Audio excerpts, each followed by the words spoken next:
My first day at Clearwater Farm Sanctuary, they gave me rubber boots, a clipboard, and one rule. Don't go near Pen 9. I figured it was a safety thing. I was 26, fresh out of a failed attempt at veterinary school, and volunteering at a livestock sanctuary in the Willamette Valley outside of Salem, Oregon, because I had no plan, and my therapist said I needed to do something with my hands. Clearwater took in animals from abuse cases, neglect seizures, and owner surrenders. Horses, goats, pigs, chickens, a few cows. It was run by a woman named Marjorie Dunn, who'd spent 30 years in animal welfare and had the kind of patience that comes from watching things heal slowly. Marjorie gave me the tour on a Monday morning. Rain was coming down the way it does in Oregon. Not hard, just constant, like the sky couldn't decide whether to commit. She walked me through the barn, introduced me to the horses, showed me the feed storage, explained the medication schedules. She was thorough, kind. She'd clearly done this tour 100 times for 100 volunteers who showed up with good intentions and left within a month. Then we got to the east side of the property. There was a separate enclosure set apart from everything else. Double fenced, steel panels instead of the wood and wire used everywhere else. A shelter built from railroad ties and corrugated metal. Heavy duty. Nothing about it matched the gentle, rustic feel of the rest of the sanctuary. "That's Pen 9, Marjorie said. She didn't slow down, didn't walk me closer, just gestured at it from 30 yards away like she was pointing out a weather system on the horizon. "What's in there?" "Our Hereford bull. His name is Amos. He's been here 4 years. "Why the steel panels?" "Because he destroyed everything else." I looked at the enclosure from a distance. I could see a large shape inside the shelter. Red-brown body, white face, a Hereford. Big. Maybe 1,800 pounds. He was standing in the back of the shelter, facing the wall. "Why is he facing the wall?" Marjorie paused. "Because he doesn't want to see people." I waited for more. She didn't offer it. Over my first 2 weeks, I learned the rhythms of Clearwater. Morning feeding started at 6:30. Hay distribution, grain supplements for the animals with special dietary needs, medication rounds. I cleaned stalls, repaired fences, organized supply deliveries. The work was physical and repetitive and exactly what my brain needed. Something to do that wasn't thinking about why I'd dropped out of vet school or what I was going to do with my life. The other volunteers were a mix of retirees, college students, and a few people like me. Between things, everyone was friendly, everyone loved the animals, and everyone avoided Pen 9. It wasn't just Marjorie's rule. It was culture. Nobody talked about Amos much. When they did, it was in short sentences with a lot of space between the words. "He's been through a lot. He doesn't like people. Just give him his space." I respected it. For 2 weeks, I walked past Pen 9 twice a day, once during morning feeding and once during afternoon rounds, and I glanced at the enclosure without stopping. Most of the time, Amos was inside the shelter, facing the wall. Occasionally, he'd be standing in the small yard area attached to the shelter, but always at the far corner, always turned away. He ate. The feed trough was mounted on the outside of the fence, so staff could fill it without entering. Water was supplied through an automatic system. Veterinary checks happened only when absolutely necessary and required sedation. Hoof trimming, vaccinations, nothing else. Amos existed inside Clearwater like a locked room that everyone walked past without opening. On day 15, I asked about him. I was in the barn office with Marjorie updating health records on the computer. She was reviewing a donation report. Rain was hammering the metal roof the way it does in the valley when the weather commits. "Marjorie, what happened to Amos?" She kept reading the report for a few seconds. Then she took off her glasses and set them on the desk. "He was a rodeo bull." I didn't say anything, just waited. For 6 years. From age 2 to age 8. Professional circuit out of a stock contractor based in Pendleton. He was effective. High scores. Popular with contractors because he was consistent. Riders liked drawing him because a good ride on a tough bull meant points. He traveled 11 months a year, different arenas, different states, living in a trailer more than he lived on solid ground. Marjorie pulled a file from her desk drawer. She'd clearly prepared for this question. This is his intake file. When we received him, we did as much background research as we could. His original owner was a cattle rancher in eastern Oregon who sold him as a 2-year-old to a stock contracting company. The rancher told us later that Amos was gentle as a calf, followed him around the pasture, would let the rancher's kids pet him. He said selling Amos to the rodeo circuit was the worst decision he ever made, but he needed the money, and the bull had the size and the athleticism that contractors wanted. Marjorie's voice was measured, clinical. The way someone talks about something that makes them angry when they've learned that anger doesn't fix it. What people don't see about rodeo bulls is what happens between the rides, the transport, the confinement, the handling methods used to get a 2,000-pound animal to perform on demand in an 8-second window, prods, flank straps cinched tight to cause discomfort that makes them buck, repeated loading and unloading from trailers in unfamiliar locations with unfamiliar handlers and crowds and noise. Some bulls handle it. Temperament varies, just like people. Some animals tolerate stress better than others. Amos didn't handle it. The rancher who sold him, he came to see Amos perform once, about 2 years into the circuit. Told Marjorie he barely recognized the animal. The gentle calf that used to eat grain out of his daughter's hand had become something else. Wired, reactive, flinching at every sudden movement. The rancher left before the event was over, said he couldn't watch. By year 4, Amos was showing behavioral deterioration that went beyond normal rodeo wear, charging handlers unprovoked, refusing to load, breaking equipment, injuring himself trying to escape holding pens. The stock contractor kept using him because he was still profitable, but the incidents got worse. 2 handlers were sent to the hospital in his last year on the circuit, one with a broken collarbone, one with cracked ribs. When he aged out of competition at 8, nobody wanted him. He was too aggressive for breeding operations, too dangerous for ranch work, too unpredictable for any commercial use. The contractor sold him to a feedlot for processing. He lasted 3 weeks before they called us. Called you why? Because he wouldn't eat, wouldn't move. He stood in the corner of the pen and faced the wall and stopped responding to anything. The feedlot manager thought he was sick. The vet said he wasn't. Physically, nothing was wrong. He'd just shut down, stopped interacting with the world entirely. The feedlot couldn't process an animal that wouldn't eat. The weight loss made him uneconomical, and they couldn't move him because he wouldn't walk into a chute. Someone at the feedlot had a connection to Clearwater through a county animal control officer. They called Marjorie. She drove 8 hours to eastern Oregon with a stock trailer and a lot of patience. It took her 3 hours to load him, not because he was aggressive, because he wouldn't move. She had to coax him step by step from the corner of the feedlot pen to the trailer ramp. He walked like a machine that was running out of battery. Slow, mechanical, no resistance but no willingness either. Just motion without intent. When he got to Clearwater, they put him in pen 9. The steel panels were already there from a previous resident. An aggressive horse that had been rehabilitated and rehomed a year earlier. Amos didn't test the panels, didn't charge, didn't do anything. He walked into the shelter, turned to face the wall, and that's where he stayed. Marjorie put her glasses back on. That was 4 years ago. He's 12 now. In 4 years, he has not allowed a single person to touch him without sedation. He has not voluntarily approached a human being. He eats, he drinks, he sleeps, and he faces the wall. That's it? That's it. Marjorie looked at me. The veterinary behaviorist who evaluated him when he arrived used the term learned helplessness. Amos spent 6 years in an environment where every interaction with humans involved pain, restraint, or stress. He learned that humans mean suffering, and his response was to withdraw completely. Not aggression anymore, just absence.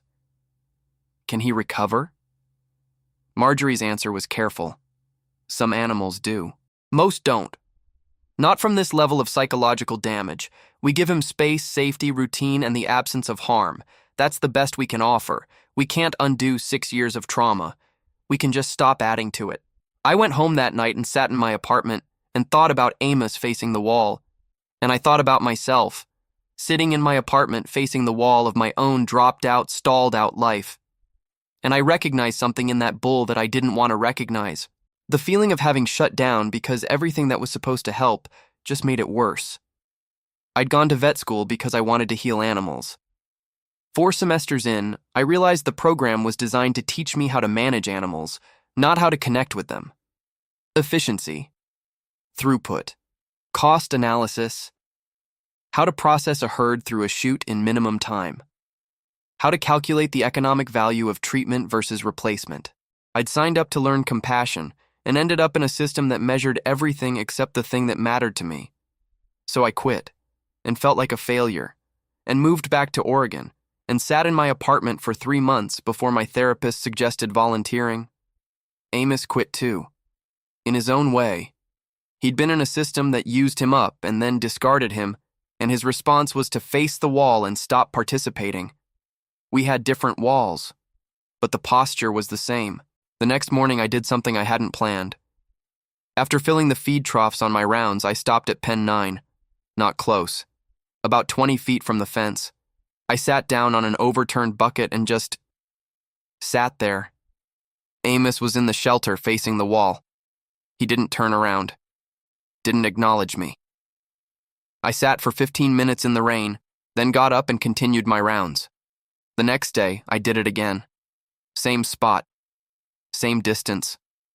15 minutes. Day 3. Same. Day 4. Amos turned his head. Not toward me, just sideways. Enough to see the opening of the shelter from the corner of his eye.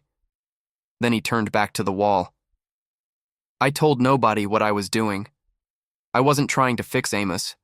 I didn't have a plan or a technique or a theory. I was just sitting near an animal that didn't want to be near anyone because something about that felt honest, like we were both doing the same thing in different enclosures. Day 7. I sat on my bucket in the rain. Amos was in the shelter. Halfway through my 15 minutes, he walked out. Not toward me, toward the feed trough on the opposite side of the pen. He ate while I sat there. That was new. Marjorie later told me he usually didn't eat if anyone was visible. Day 10. Amos walked out of the shelter when I arrived, before I sat down, like he'd heard me coming and decided to be in the yard when I got there. Day 14. He was already in the yard when I came around the corner, standing at the fence, not the far side, the side closest to where I sat. I stopped walking. He looked at me. First time those brown eyes had been aimed directly at my face.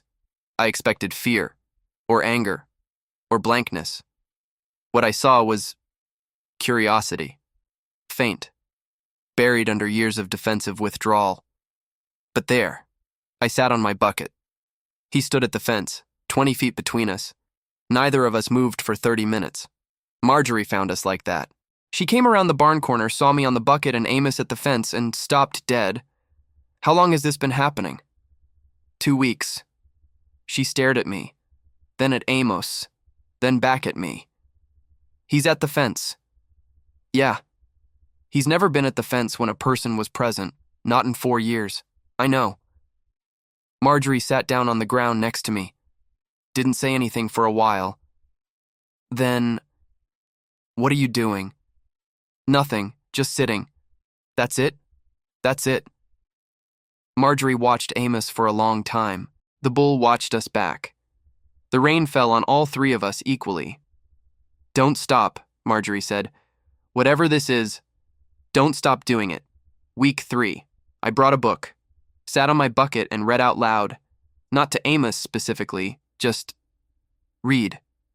The sound of a human voice not shouting commands, not accompanied by prods or restraints, just existing in the air near him. He stood at the fence the whole time. I read for 45 minutes. An old paperback novel I'd found in the sanctuary's break room. Something about a fishing boat in Alaska. The story didn't matter. The tone did. Steady. Unhurried. A voice with no demands attached. When I stopped reading and stood up to leave, Amos didn't move. He stayed at the fence, watching me walk away. That felt different from watching me arrive. Week 4. I started humming. Old songs my grandmother used to sing while she gardened. Nothing specific. Just melody. Hymns mostly, though I'm not particularly religious. It was the rhythm that mattered. Predictable, gentle, circular. The kind of sound that tells a nervous system nothing bad is happening right now. Amos began lying down during my visits. Lying down is vulnerability for a prey animal. It means the threat level has dropped below a threshold that allows rest. The first time he did it, I nearly stopped humming out of surprise. He folded his front legs, then his back, and settled into the grass about 15 feet from the fence. His eyes stayed on me, but his body was telling a different story than his eyes. His body was saying, "I can rest near you." I told Marjorie that evening.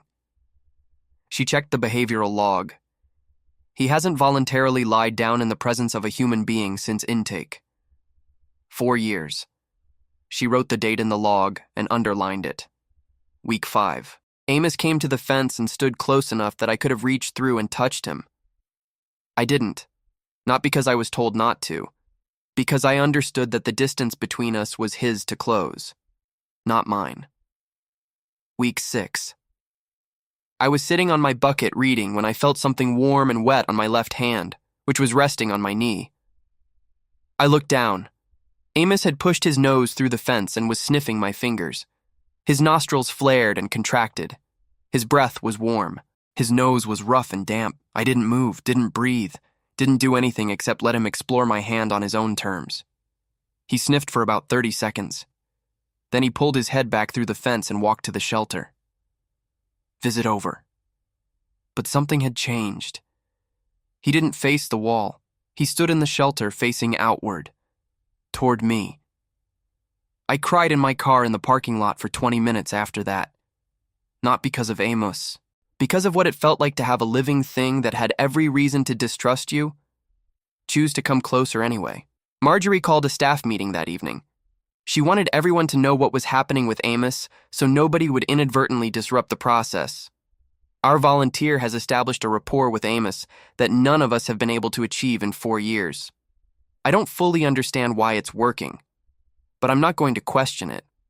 The protocol is nobody approaches Pen 9 except her. Nobody attempts to replicate what she's doing. We let this develop at whatever pace Amos sets. Dr. Laura Engel, the sanctuary's consulting veterinarian, asked the question everyone was thinking. Is there a risk she's anthropomorphizing the interaction, projecting emotional significance onto what might be simple habituation? Marjorie looked at me, then back at Laura. Habituation doesn't explain a bull who faced the wall for 4 years suddenly standing at the fence. Habituation is tolerance. This is approach behavior. He's choosing proximity. That's different. Dr. Engel came out the following week to observe.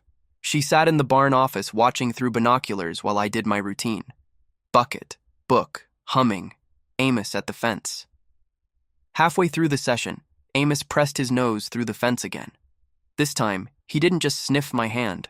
He rested his chin on the fence rail, his massive head balanced on the metal tube, and closed his eyes. A Hereford bull that had been classified as dangerously aggressive and psychologically broken, resting his head within arm's reach of a human being. Eyes closed, voluntary, trusting. Dr. Engel lowered her binoculars. She didn't say anything for a minute. Then, "That's not habituation." "No, it's not." Dr. Engel documented the interaction for the sanctuary's behavioral records. She was careful not to overstate what was happening, but her notes included a line that Marjorie later framed and hung in the barn office. Subject demonstrates selective affiliative behavior toward a single individual, suggesting capacity for social bonding despite extended behavioral shutdown. Recovery trajectory, while fragile, indicates that psychological damage from chronic stress may be partially reversible given sufficient time, appropriate conditions, and the presence of a non-threatening human attachment figure. In normal words, Amos was healing. Slowly. Unevenly. But healing. 3 months after my first day on the bucket, I walked to Pen 9 and found Amos at the fence waiting for me. I sat on my bucket. He pressed his nose through the fence, and for the first time, I reached up and touched him, just my fingertips on the bridge of his nose, barely contact. He flinched, a small muscle contraction that rippled across his face. I froze. Then he pushed his nose harder into my fingers, asking for more. I scratched the bridge of his nose gently. His eyes closed. His breathing slowed. And he made a sound I'd never heard from him before. Low, sustained, almost like a sigh. Like something that had been held tight for 6 years was loosening. Not breaking, just easing. I scratched for maybe 2 minutes. Then I pulled my hand back slowly. He opened his eyes, looked at me, and walked to the shelter. But he didn't face the wall. He stood in the doorway, looking out at the rain. And then he lay down right there in the opening, half in the shelter, half out, like he was learning that the space between safety and the world didn't have to be a wall. It could be a doorway.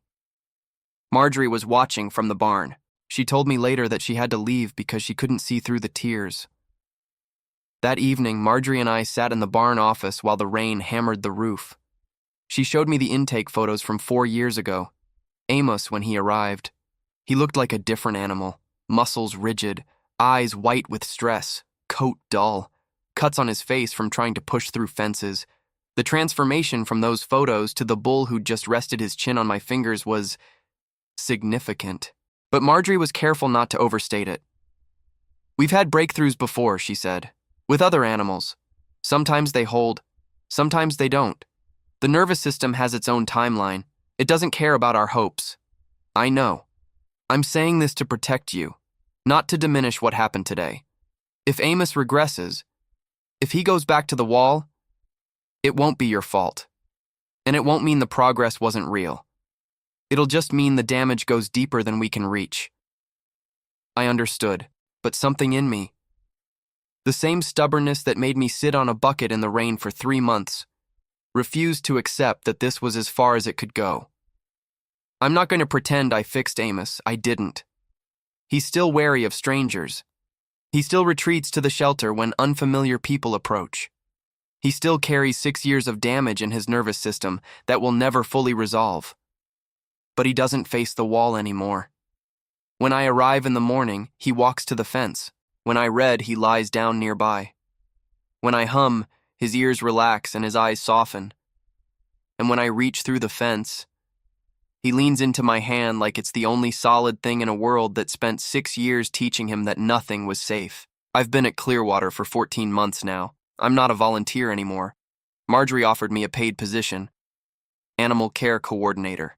I took it because leaving felt like breaking a promise I'd never actually said out loud, but that Amos and I both understood. My therapist asked me last month why I thought the connection worked. Why me and not any of the other volunteers or staff who'd tried over 4 years? I thought about it for a long time. Then I said, because I wasn't trying to help him. I was just trying to be near something that understood what it felt like to shut down. And he could tell the difference. There's a difference between someone who comes to fix you and someone who comes to sit with you. Amos had spent his whole life around people who wanted something from him. Ride him, breed him, feed him, fix him. Every human interaction had an agenda. I had no agenda. I had a bucket and a book and nowhere else to be. Maybe that's what trust is. Not the absence of fear, but the presence of someone who doesn't need anything from you except the privilege of being nearby. Amos is 13 now. He'll live the rest of his life at Clearwater. He's gained weight. His coat is healthy. Dr. Engel says his stress markers have dropped significantly since the connection started. He's still not what anyone would call friendly. He tolerates Marjorie at the fence now. He allows Dr. Engel to do visual health checks without sedation, as long as I'm standing nearby. He's not fixed. He's not cured. He's not a miracle story about love conquering all. He's a bull who learned that the world was pain, and then met someone who showed him it didn't have to be. Not all at once, not with a dramatic breakthrough, just one bucket, one book, one morning at a time. The original rancher who sold Amos to the circuit. He found out about the sanctuary through a cattleman's newsletter that ran a small feature about Clearwater. He called Marjorie in tears. Asked if he could come see Amos. Marjorie asked me first. I said yes, but I wanted to be there. He drove 4 hours from Eastern Oregon. An older man, 60-something, walked with a limp. His name was Frank. When he got to Pen 9, he stood at the fence and his face crumbled. That's not what he looked like when I sold him. I know. Frank stared at Amos for a long time. The bull was in the yard, near the fence where I usually sat. He looked at Frank the way he looked at any stranger, wary, distant. But he didn't retreat to the shelter. Didn't face the wall. I told him I was sorry, Frank said. I don't know if bulls understand apologies, but I said it anyway. He stood there for another 20 minutes. Then he handed me an envelope. Inside was a check for $5,000 made out to Clearwater Farm Sanctuary. In the memo line, he'd written, "For Amos." What I owed him. I put the check in Marjorie's hand that afternoon. She looked at it, looked at me, and filed it without a word. Last week, Marjorie asked me what I saw when I looked at Amos now. I said, "I see someone who stopped facing the wall." She nodded, like she understood that I wasn't just talking about the bull. This morning I walked to Pen 9 at 6:30. The rain had been falling since before dawn, steady and patient the way Oregon rain always is. Not trying to prove anything, just being present. Amos was already at the fence. His red-brown coat was dark with moisture. His white face turned toward me as I came around the barn corner, and his ears came forward the way they always do now when he hears my boots on the gravel. I sat on my bucket. He pressed his nose through the rail and rested his chin on the metal. I opened my book. The rain came down the way it does in Oregon, and two broken things sat together in the quiet. Not because either of us was whole, but because sometimes showing up is the only repair that matters.